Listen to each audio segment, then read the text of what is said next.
everyone. Hello. Welcome to day 3 officially of the conference. Day 2 for myself. Thanks for still being here. Be here now and then and maybe later. So I'm Irina and this is Antara, and we're going to talk today about how to make money off psychedelics legally.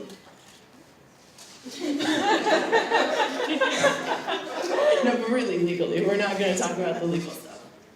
And I just wanted to present a small caveat. We're not talking about making like millions of dollars with psychedelics or starting your own psychedelic startup company. This is more kind of like, how can you be an activist and still cover your bills and, you know, work hard but do work that you really love that feels good to you. So if you're looking for information about how to like make, you know, millions of dollars, it's not us, but And it's also not legally, probably. not So my name's Irina. I work part-time for MAPS as the Ask MAPS associate. I get to answer everyone's exciting questions about anything that has to do with psychedelics, which is incredibly entertaining. I also work full-time as an outreach counselor for homeless youth in San Francisco, and I work...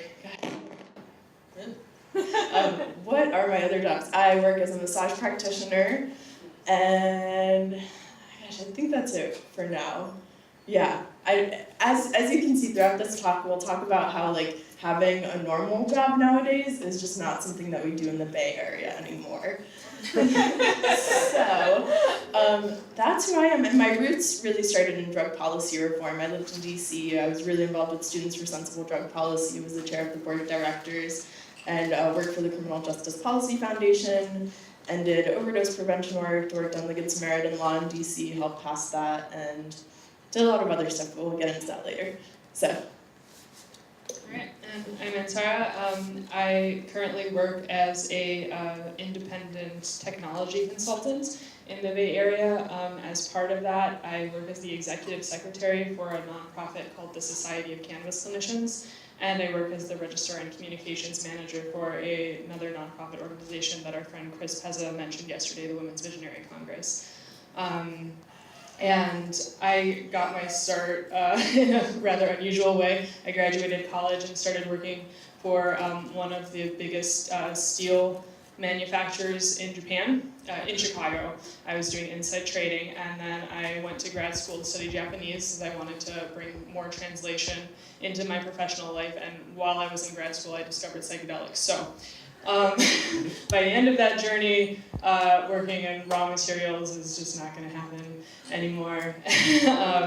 And I was fortunate to start finding work.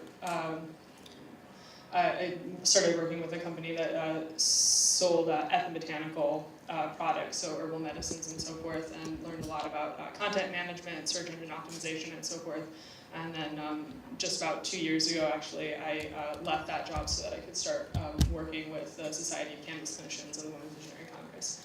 So, yeah, I'm going to give some tips and information about working for yourself and the challenges and the wonderful benefits that can bring. This is very lolcat-centric, so I hope you all enjoy lolcats. I recently started sending lolcats to my clients who are locked up in jail, and they love it. So it's very therapeutic for me.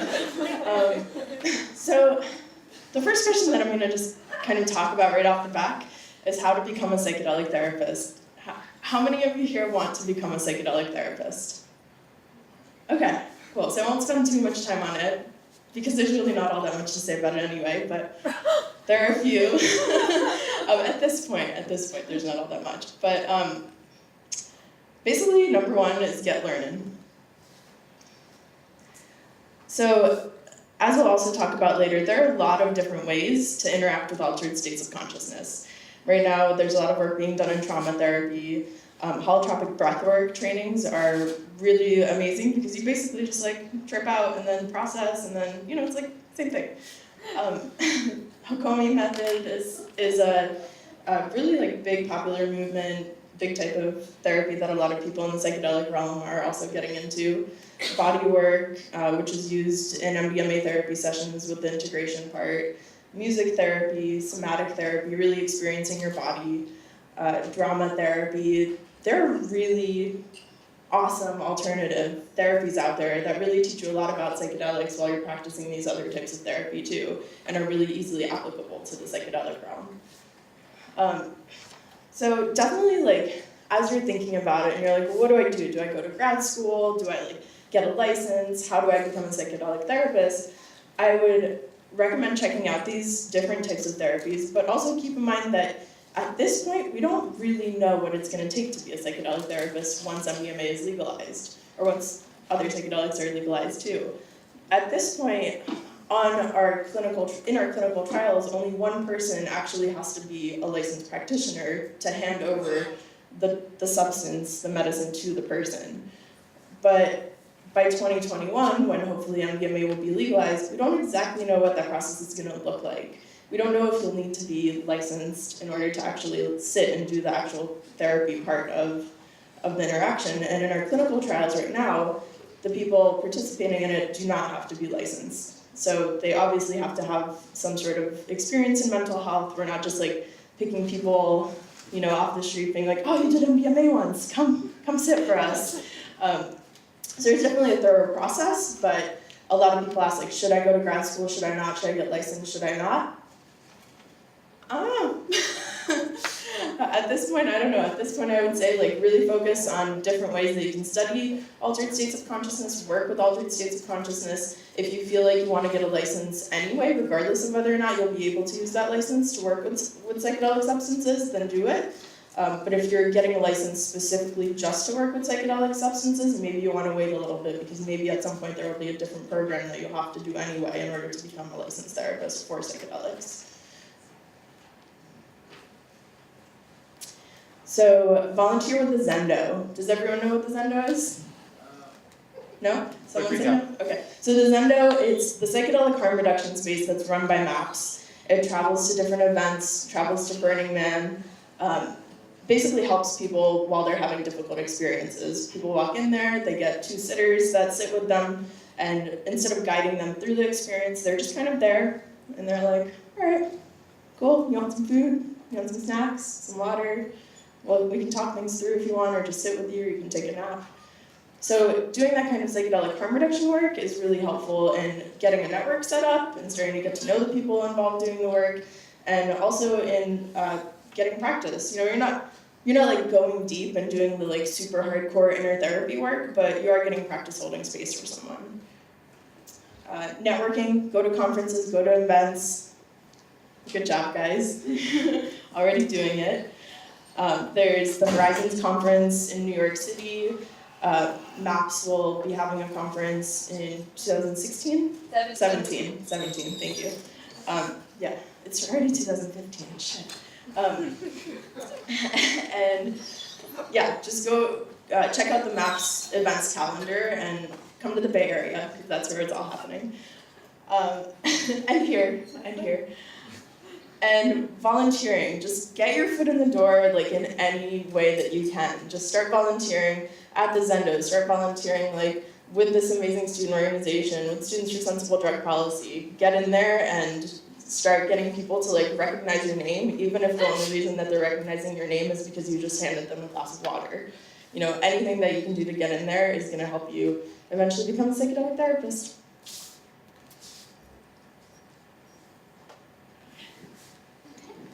Okay, so the cat's doing a really good job of meditating, and so we're going to lead a really brief meditation session just to help everyone kind of ground into the body, and then really identify and feel where your enthusiasm for working with psychedelics is coming from for you, because psychedelics, the substances, there are so many ways that you can interact with that on a professional level. There are so many ways that you can interact with helping people experience altered states that don't have to do with psychedelics, and so it's really different for everybody, like why you're really drawn to this. So, all right.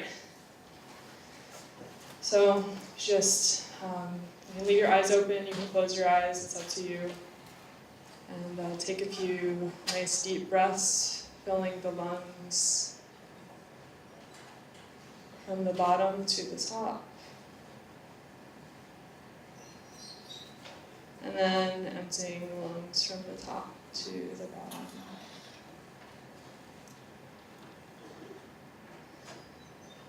And now just, you're sitting in your chair, just really feel your body and feel your body being in stillness right now. Feel that relaxation of your muscles and the support of the chair under you and the floor under that and the earth under that supporting you. And just really feel that stillness there.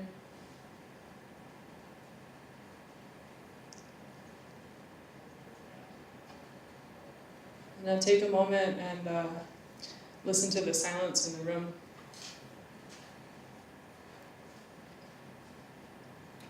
Just hear that silence. It's really nice and quiet in here. Just check into that, how that silence feels, even under my voice, which is making a noise. There's still silence all the time.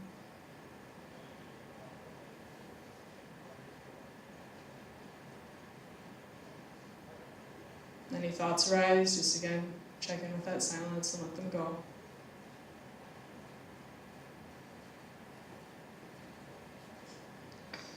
Now, in your mind, in your heart, in your navel, in your body, imagine the vast expanse of space. Just for a moment. All of you is as vast as the sky in the desert, sky on top of a mountain, as space going out into infinity, and just really feel that spaciousness.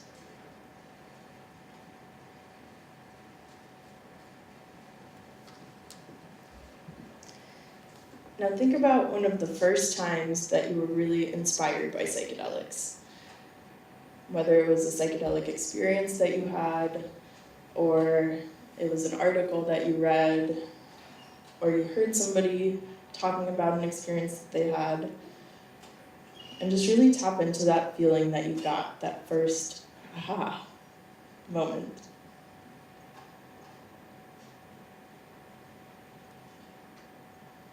And that spark is also the spark that has brought you here today. Sit with that spark for a little bit. What does it feel like? Is it excitement? Is it curiosity?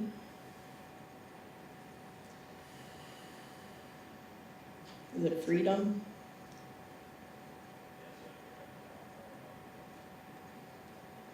What is it that brought you here today?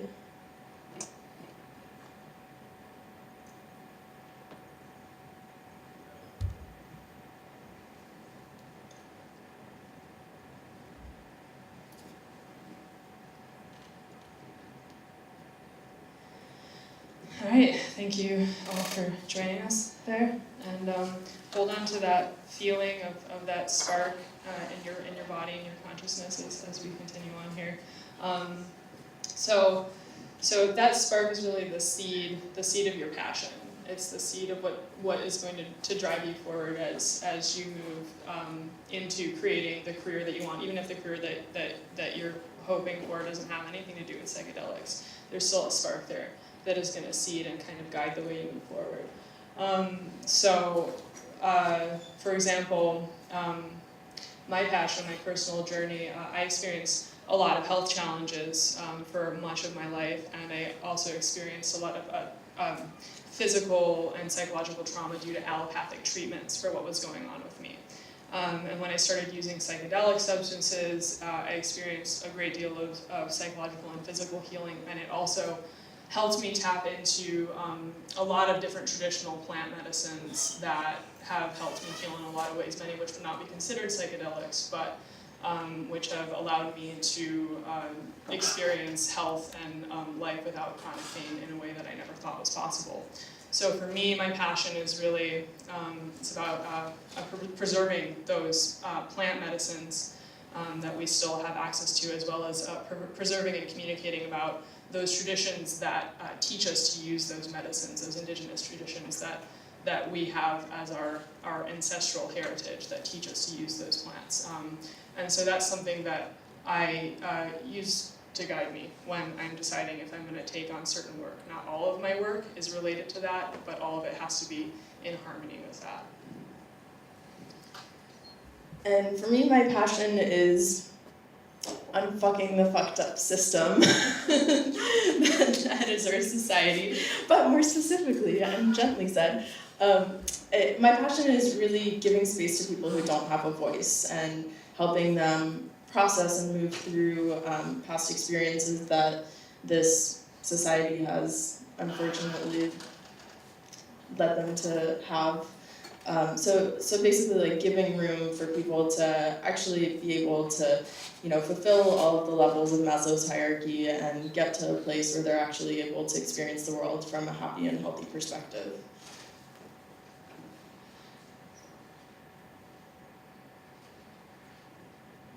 So I'm sure everyone has different reasons of why they want to work with psychedelics. It could be so many different things. I mean, psychedelics provide so much for so many people, whether it's, just exploring consciousness, or if it's working with trauma, or if it's like getting a better sense of yourself.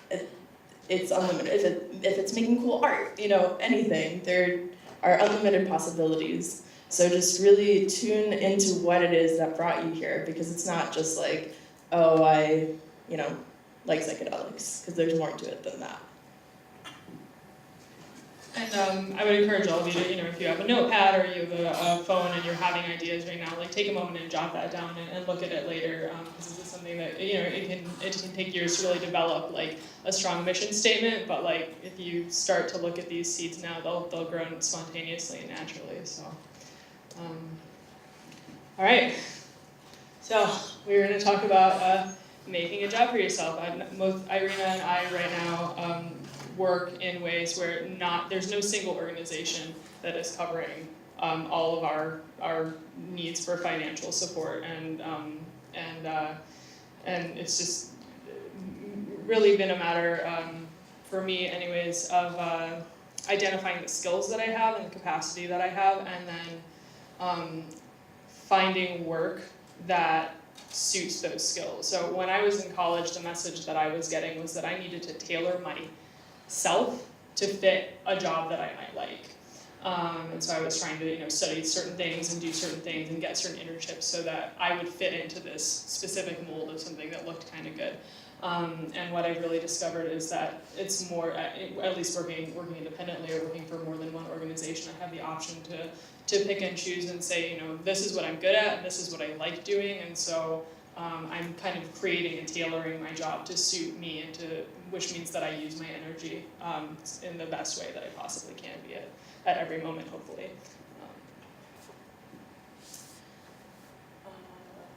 Yeah, and a big part of it too is just like really being open to opportunities that arise and really staying super connected. Like getting involved with organizations that you look up to, or the people you look up to, or finding someone where you're like, damn, that person has a really cool job. Let me just like trail behind them for a little bit and volunteer to file some papers for them, and then start a conversation and be like, hey, you have a really cool job. How'd you do that thing? I kind of want to do it too.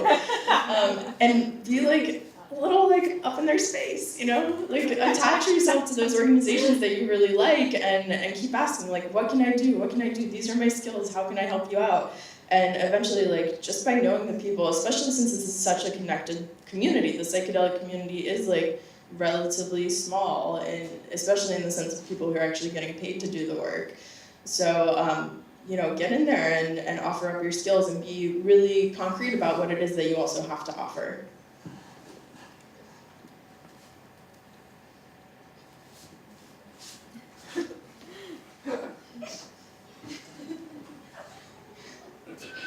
Yeah, it works really well. Math. Yeah. So just to use my own story as an example, like I said, I had worked in doing content management for an ethnobotanical vendor for some years after I graduated from school, and then I got the opportunity to work with this organization, the Society of Cannabis Clinicians. At the time, they only had one employee, and so I was taking over from somebody who'd been there for a couple of years. They weren't able to pay me very much at the time I started working for them. I was earning about $15 an hour, and as an independent contractor, that meant that I was actually also getting about 15% tax off of that. But I was so inspired by the idea that I could help educate people, not just about cannabis as medicine, but specifically about the benefits of whole plant cannabis as medicine. The organization, Society of Cannabis Clinicians I work with, represents some of the greatest knowledge about the use of cannabis as medicine, because a lot of the doctors are based in California, and they've been recommending cannabis to people since it has been legal to do so in post-prohibition America. So they're very aware of the benefits of the whole plant as opposed to certain extracts. And so that was for me where my passion came in, not just educating people about cannabis, but about educating them about the traditional uses of cannabis. Even though that's not the mission statement of the organization, I was able to take the skills that I have in web content management and social media and search engine optimization and so forth, bring it to that organization, help them with their email communications. And so at this point, we've now doubled in size as an organization. There are 2 people working, so we've essentially created a job. And yeah, so that's just kind of an example of how, like, taking the skills that I had and then the passion that I had, I was able to work with people who had some really powerful and good information to get out there and create a lot of benefit. When I was a freshman in college, my passion was to smoke copious amounts of marijuana. For some reason, I couldn't get paid for that, unfortunately. But it developed over time, my passion. Eventually, really, I got into drug policy reform because in high school, my parents and I got into this huge argument over smoking marijuana. They pretty much thought that it was the worst thing that I could ever be doing, even though I'd gone to the library and researched it like a nerd and sat in on people smoking pot before I tried it and totally dorked out on it. But so that's how I actually ended up getting into the drug policy reform movement, was being like, wait, but I should be able to do this. And it's true, that still really is an intrinsic part of, a reason that I think the drug war is so fucked up, because it's my body and I should be able to do what I want with my body if I'm not hurting anyone else. But then I started finding out about this war on drugs that I'd never heard about, surprisingly. And I went to the One Students for Sensible Drug Policy Conference back in 2007, and my mind was blown. I was like, drug war, what? Racial injustice, what? Prison industrial complex, what? Psychedelics, what? Totally changed my life completely. And from that day on, I was like, we need to end this drug war, and that became my passion. So that eventually developed into really recognizing how many drug war victims' voices were not being heard, and how they didn't have the space to process how they were being victimized in this way by the government. And as that developed, I ended up getting involved in this organization called HIPS, which was formerly known as Helping Individual Prostitutes Survive. So it was an outreach organization in DC. I drove around this super sketchy van from 11 p.m. until 6 a.m., around the streets of DC, handing out condoms and syringes and candy and lemonade. I'm just rolling down the window hi! Good times, really good times. And it was with my internship through HIPS, which at first started by going into an office and organizing condoms. Literally, that's how I got my foot in the door. It was okay, you need help organizing condoms? Great, I'll do it. And eventually I was driving the van around and doing outreach with them. So I got involved in that, realized that I really liked the counseling side of things. My boss actually at that time kind of pointed that out to me and was like, it seems like you're a little more excited about that than you are about sitting in front of this computer all day. And I was like, oh, no, yeah, definitely. So from there, I ended up seeing a job posting for the organization that I work for now in San Francisco. And it sounded way too good to be true as an outreach counselor, doing outreach on the streets of San Francisco, and then having one-on-one counseling sessions with clients. And I applied for the job. I was living in DC, ended up getting the job, moving to the Bay, and that is a full-time job. So I'm not totally Bay Area job person. But I do other things on the side too. And in doing so, I was able to actually find a place where this passion of giving support to victims of the drug war combined with my skills that I've been developing of becoming a counselor. So those skills have also taken me then to answering the Ask Maps emails, because so many of the emails we get are people like in a really kind of flustered state, seeking help and realizing that they've tried all of these other things and the only thing that they can think of is MDMA therapy. So I get to use those counseling skills there, and that I got just because like MAPS had like thousands of emails that were unanswered, and Brad was like, hey, you do a counseling thing and psychedelics, and yeah, come do this. And I was like, great, I'll do that. And from there, I also started volunteering with the Zendo, so I'm going to be, Katie and I are going to be organizing one of the Zendos this year. And yeah, it's just like this like passion combined with the skill kind of like intertwined together and took me places. So yeah, try that.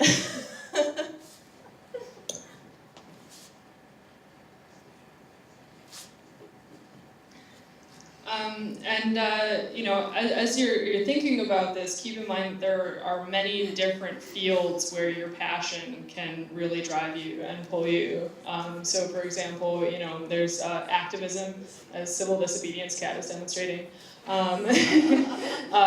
Body work can be a really good way to both, help people experience more embodiment and experience certain types of altered states of consciousness, and can also, it has potential certainly in concert with psychedelics as things developed.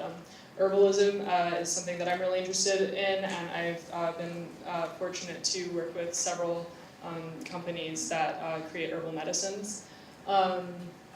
Acupuncture, another thing, and yoga, and as you're thinking about all these things too, it's like you can take your skills and apply them in a way that makes sense. You might not be the type of person who would ever become a yoga teacher, but if you're good at using WordPress, for example, or you know how to use Facebook, you could do some communications work for a yoga studio. They probably wouldn't need you full time, but you could certainly make that part of your income. So. It's kind of good to identify fields and really organizations and spaces in your neighborhood that you really like and that you resonate with, and also professionals that you resonate with, and see if there's a way for you to work with them, and see if your skills could benefit their organization in some way.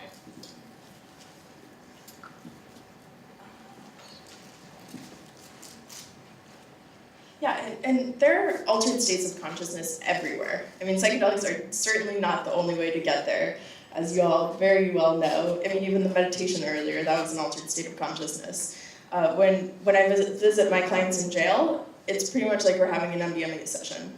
It's one of the trickiest experiences because through our organizations we have jail IDs, so we can just walk in and visit anyone who we've already been working with. And that scenario of sitting in this little tiny meeting room with a client who you haven't seen in a while, who's been locked up, and who suddenly actually has the base of their Maslow's hierarchy of needs covered. Suddenly they're reflecting on their lives in this totally new way, new perspective, and seeing different patterns that they had, and setting new goals, and being able to have this super deep conversation with you in a jail. I start feeling like I'm getting contact high in a way, and not in a euphoric way or anything like that, but just whoa, we are going deep right now, and we're not on MDMA in a comfy psychedelic therapy office. We're in a jail. So just keep in mind that there's so many other ways to access those states and to support people through them.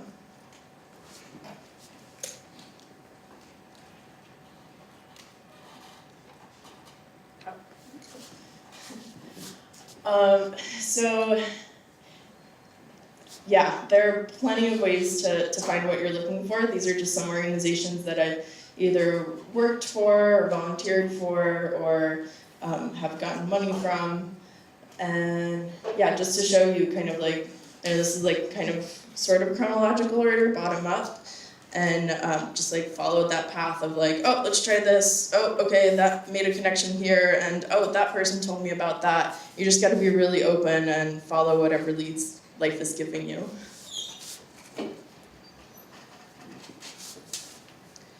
And these are a number of the organizations that I've worked for or with in the last couple years since I started working independently. So you can see there's a wide variety of fields that I've worked with. I've worked for these two small nonprofits over the top, SCC and WVC. I worked with JZD Mercantile was one of my first clients. They're actually a furniture and home accessories maker. They make all of their products in the United States from old industrial materials, so totally really doesn't have that much to do with my passion necessarily, but at the same time I can use my skills and I can support myself by working with good people, which will allow me to continue to doing the work that fuels my passion. I've worked with martial arts organizations and body workers and herbal medicine chocolate company. That's Brian Wallace's chocolate company, who spoke on Friday night. I helped him do some search engine optimization, and several other cannabis organizations. Once I started doing this work and putting myself out as somebody who could do work independently, who didn't need to be on a payroll, and who was able to work for as little or as much as was necessary to create benefit for an organization. It's been remarkably easy, and I've been very blessed to find a lot of very talented people to work with. And I think a big part of that is honestly just making yourself available not to be full-time. I've been surprised how hard it is to find somebody to work part-time for an organization. Because most people just want that comfort of having that one thing that they do every day and that security. And it is security on one level, but on another level, the way that I think about it is if I'm working with a client and we're not communicating well with each other and things aren't going that great, it's okay. We can step back and say, hey, we're not making this happen. I have other resources. This is not my whole job. But if I'm not getting along with my boss, that's a big problem for my life. So there's a freedom that comes along with that, along with a little bit of extra kind of everyday instability that you're serving.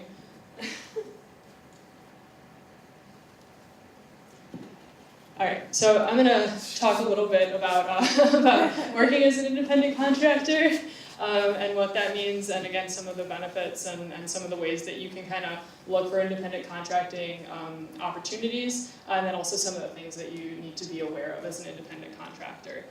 So, go to the next slide. Okay.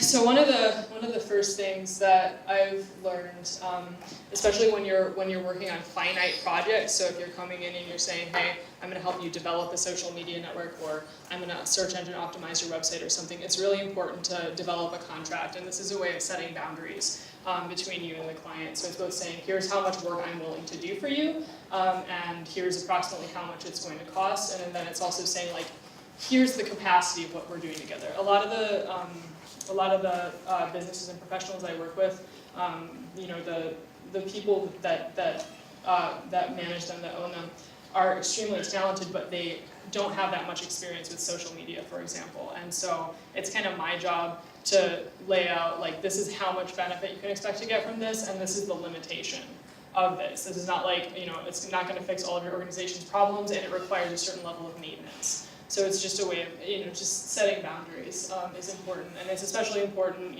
if you give an estimate to a client of how long something's going to take, you run into issues, or you realize it's going to take a lot longer, it's really important to communicate every step of the way and be like, hey, I thought this was going to take 20 hours.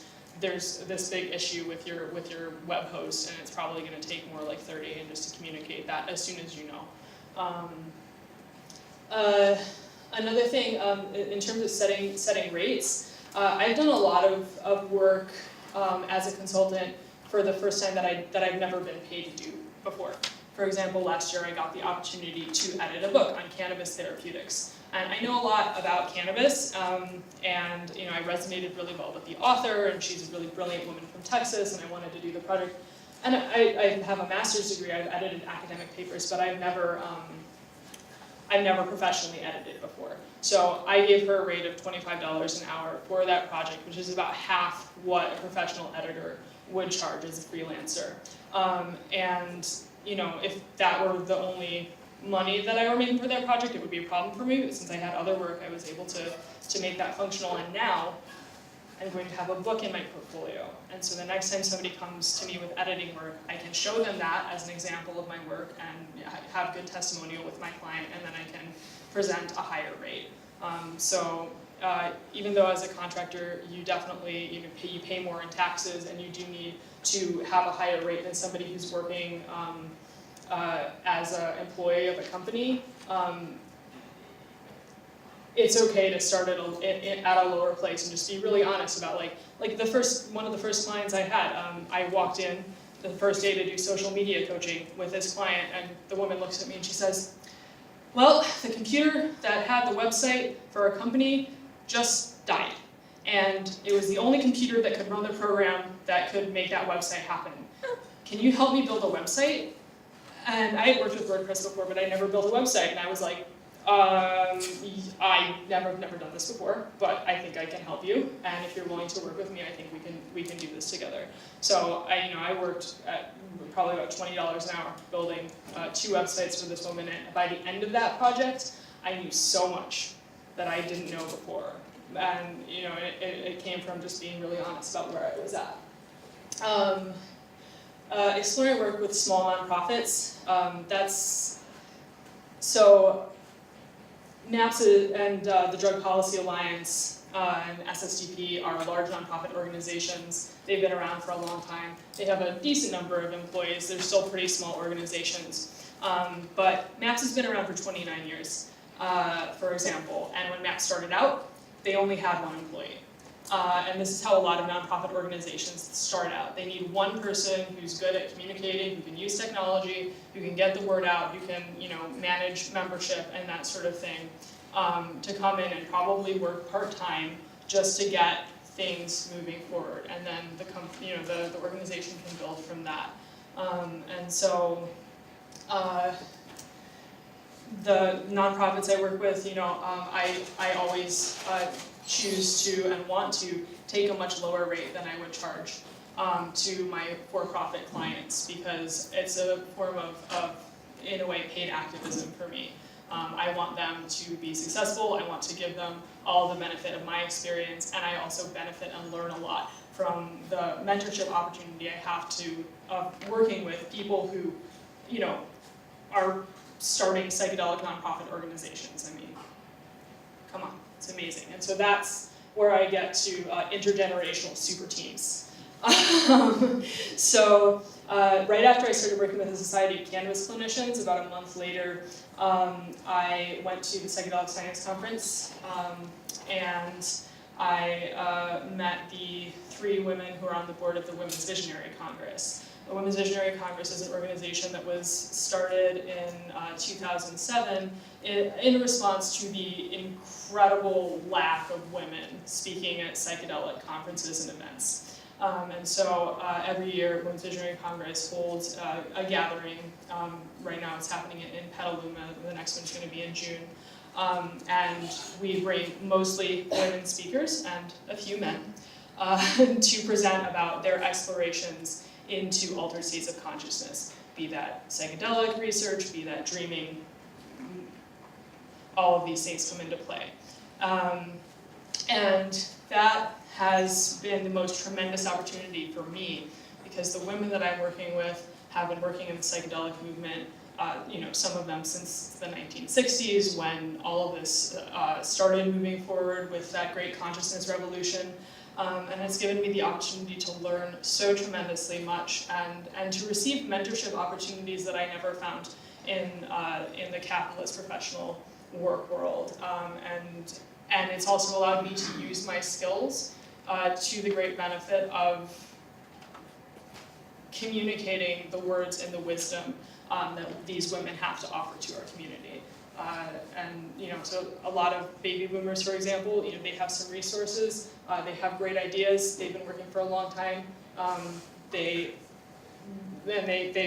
want to get the word out, but they may not have the technical skills, for example, to make that happen. So it's a great idea to talk to people that you admire and see what they're doing and what projects they're working on, and could they use a little bit of assistance like promoting that online, or could they use like, you know, if you're good at making videos, for example, like could they use a video made of some of the work that they're going to do, and just talk to the people that you admire and the people that you want to be your mentors and see if there are opportunities there for you. So.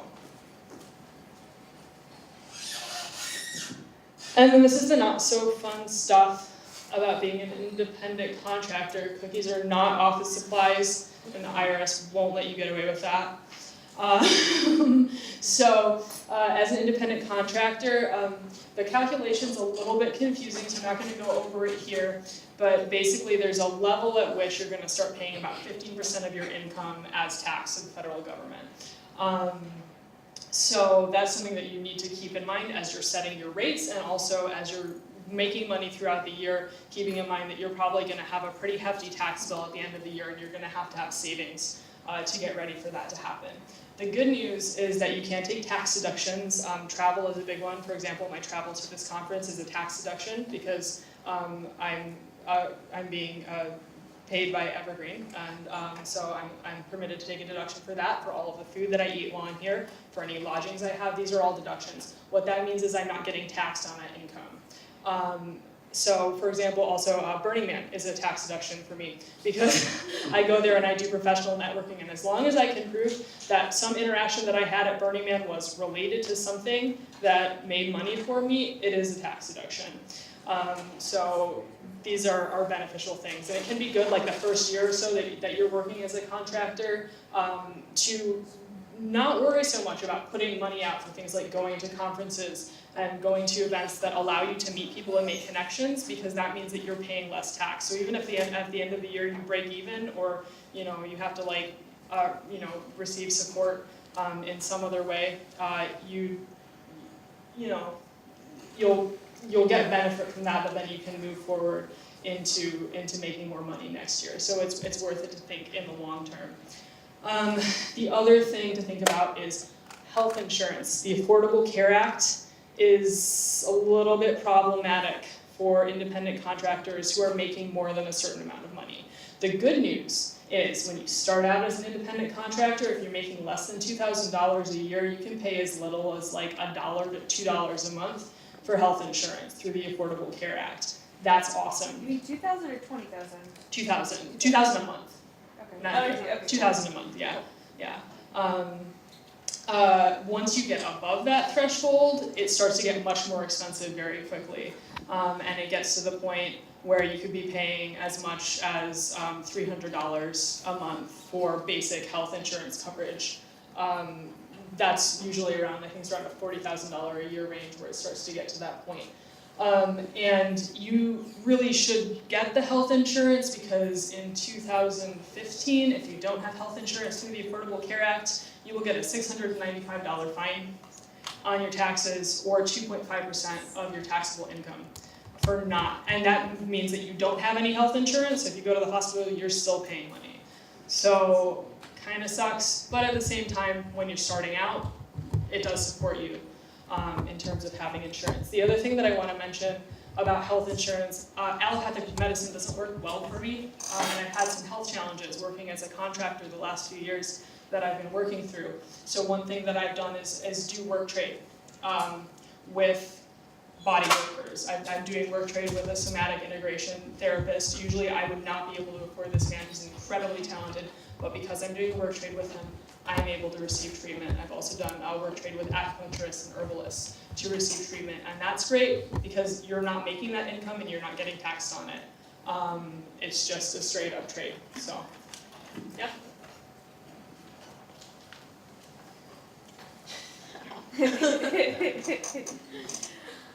So in talking about all of this, right, we're talking about like, oh yeah, how to make like the most awesome career by having these like 3 awesome jobs all at the same time, and they're gonna be perfect, and they're gonna be exactly what I want, and they'll all have to do with psychedelics somehow. It takes a certain level of privilege to even be able to have this conversation, first off. I mean, even when I was talking to my dad works for an oil company. We don't talk about it most of the time. I don't talk about what I do. He doesn't talk about what he does. It's a good point. But when I was talking to him, he just recently switched companies, and I was like, do you like it, Dad? Do you like your job? And he was like, what? Like, what do you mean like my job? I don't understand. And I was like, well, do you like have fun? Do you like your coworkers? Do you like the space that you're in? Do you get to use the skills that really like activate your passion? And he's like,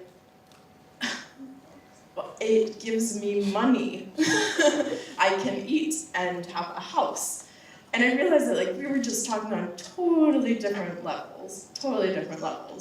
And it's such a privilege to actually be able to work at at several jobs that I love, totally love, and to be able to have a conversation of like, no, I don't want to work here. Like to be able to say no is a privilege to a job.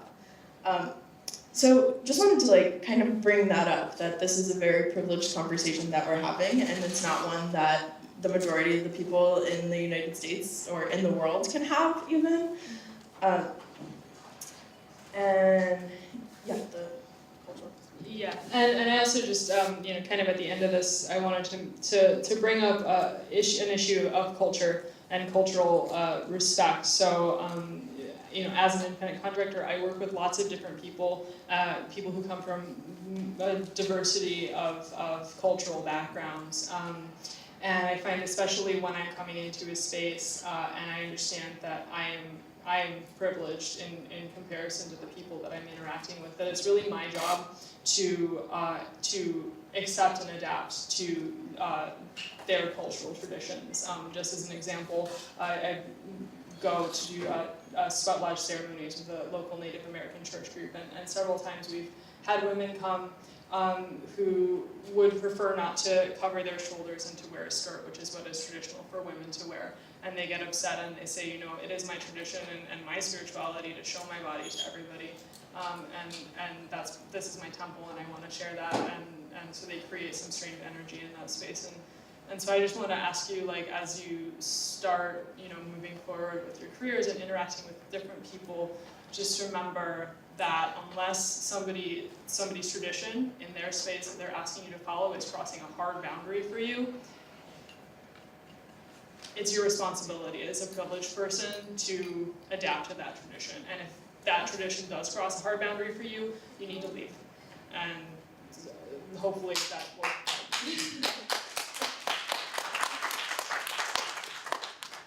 And mentioning to all of the other networking that you can do to other communities, where you can kind of like start plugging in your like psychedelic way of thinking. Also keep in mind that you're not coming into these different communities with the agenda of pushing psychedelics onto them. I mean, when I work with my clients, every once in a while, we work primarily with like gang-affiliated Latino youth and young Black unstably housed males, and well, a lot of other people too. But every once in a while, the topic of psychedelics or mind-altering will come up, and instead of me being like, oh my God, let me tell you about MDMA therapy right now, this is so exciting, you're finally talking about it, here's my opening, I've been wanting to talk about this ever since I first started talking to you. And instead of that, like, no, it's their space, it's their agenda, we're just there to support people as humans, we're there to support whatever, and that doesn't mean that I won't help them integrate experiences or give them information that seems applicable to what they want to talk about in that moment, but recognize that as psychonauts, it's not our job to get everyone to do psychedelics. It's our job to create a safe space for people and help them process whatever they need to process in whatever way seems best for them at that point. So, I think that's all we got for now. Questions? Yeah, 10 minutes for questions. Now you can all make more notes.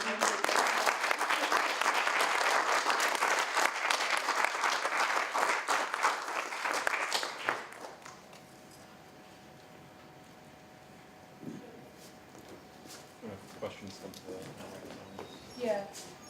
Let's just have people actually make a line and go to the microphone if that's okay. And you can hold on to your microphone, Irina. And then Emma, can you go up the stage? Or you can ask the question now too. Yeah.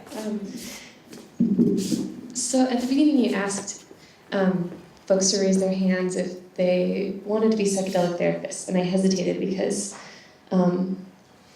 I do, but there's so much that I want to learn about all of the different areas, all of the different paths that you can take. And so your slides were really helpful in sort of clarifying some of that.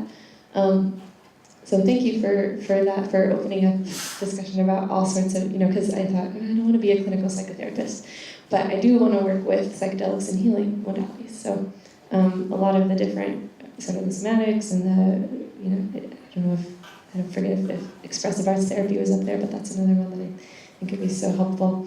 Anyway, in thinking about all of this, and thinking about how we're starting out, many of us who are either in college or just graduated from college, starting to get our foot in the door, so to speak, and starting to network and reach out. And there's this place where you're really trying to come from your passion and not compromise that to make money. But I think that so many of us, myself included, are sort of in this,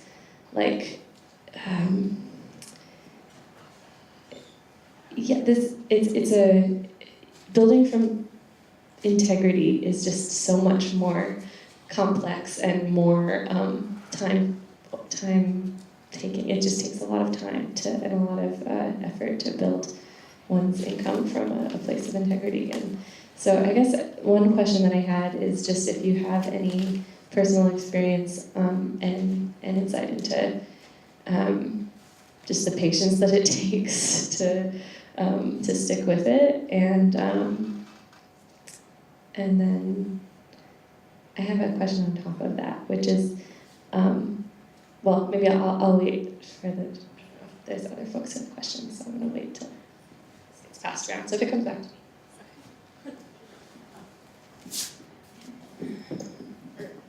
I like holding the microphone for some reason. Yeah, cool. Yeah, that's a really, really good point, and that brings it back to the reality of the situation, which is that we can't all have full-time jobs working with psychedelics. And a thing that reminded me of too was people who want to get involved in psychedelic research, where right now the main people doing psychedelic research aren't doing that full-time. They're doing that on the side after years and years and years of experience in other types of research, and researching serotonin, which is, that's some link to psychedelics, look at that, I'll just do some psychedelic research. And, but it takes so long to get there, and there are several articles written by the main psychedelic researchers where they're it is hard as shit. It's really, really hard, and especially at that point, once you get to that level, a lot of people in the scientific field don't really respect psychedelic research. It's definitely changing right now, but as a psychedelic researcher, people have written about how lonely it feels and how you really have to be in it in order to be in it. You can't just be yeah, I want to do it, totally fine. You have to put in at least 10 years of experience after college, or 10 years of education after college, plus all of the research on top of that. So it is really hard, and I would recommend finding something that's related to psychedelics that you're really passionate about, and kind of starting and grounding from that, and really getting your roots into the ground from that, and going from there and figuring out not just going to grad school because that's what you're supposed to do, but really thinking if psychedelics weren't in the picture, would I still want to do it? And then adding psychedelics onto it once you can. But yeah, really, really good point. And I mean, we're all here for multiple reasons, and we're all here to change the world together, so let's stay in touch because we can support one another too.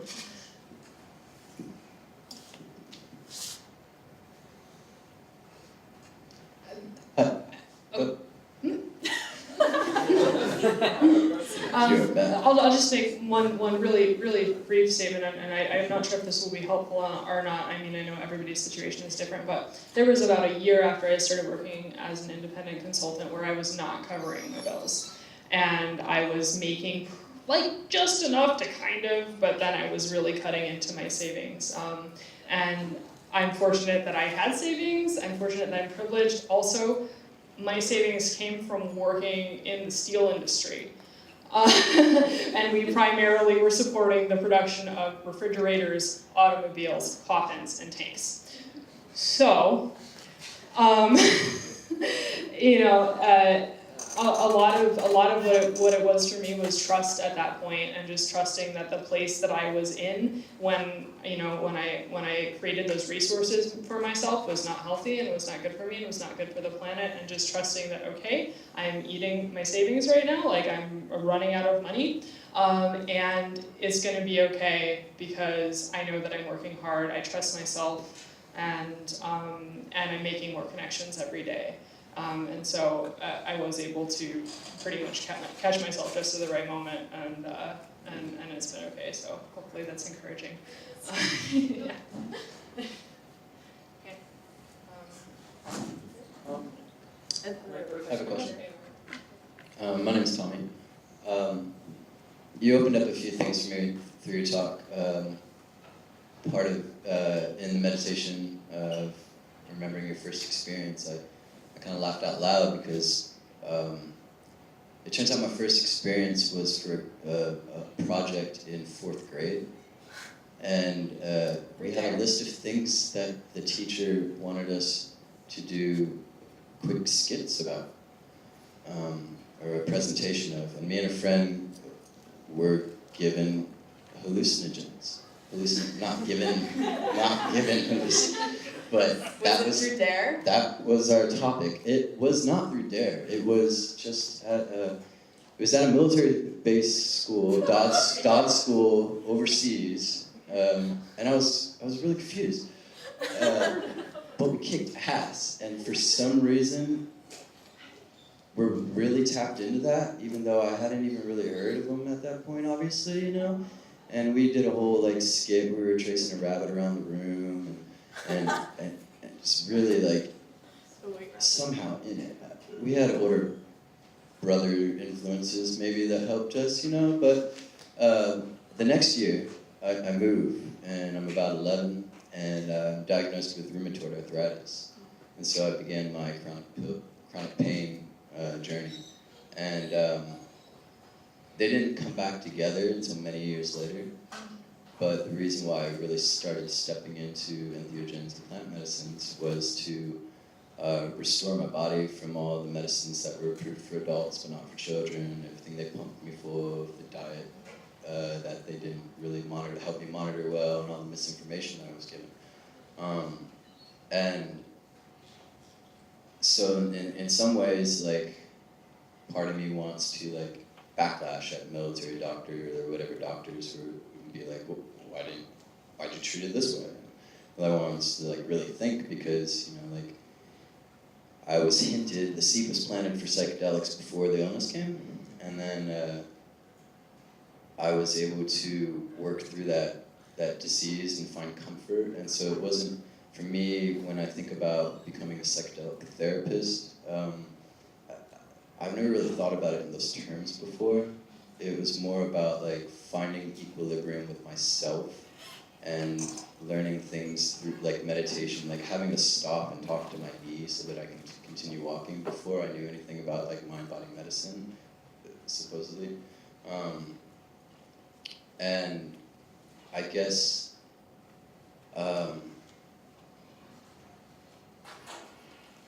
my activism in the struggle is to figure out how to be able to take back my own healthcare and make the choices to sit in sweat or wherever and be able to not feel threatened to choose what I want to do for my own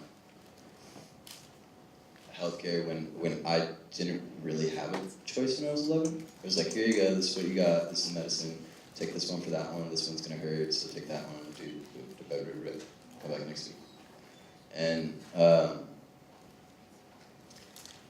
I guess the question is, how has that journey been for your chronic pain? And did it arrive, like, did the psychedelic kind of, did the chicken and egg kind of question, I guess? Wow, that's a really long story. I'm sorry. No, it's totally okay. I would love to talk to you about this perhaps perhaps afterwards. I'll just say for everybody, since I did bring this up, I had scoliosis when I was growing up.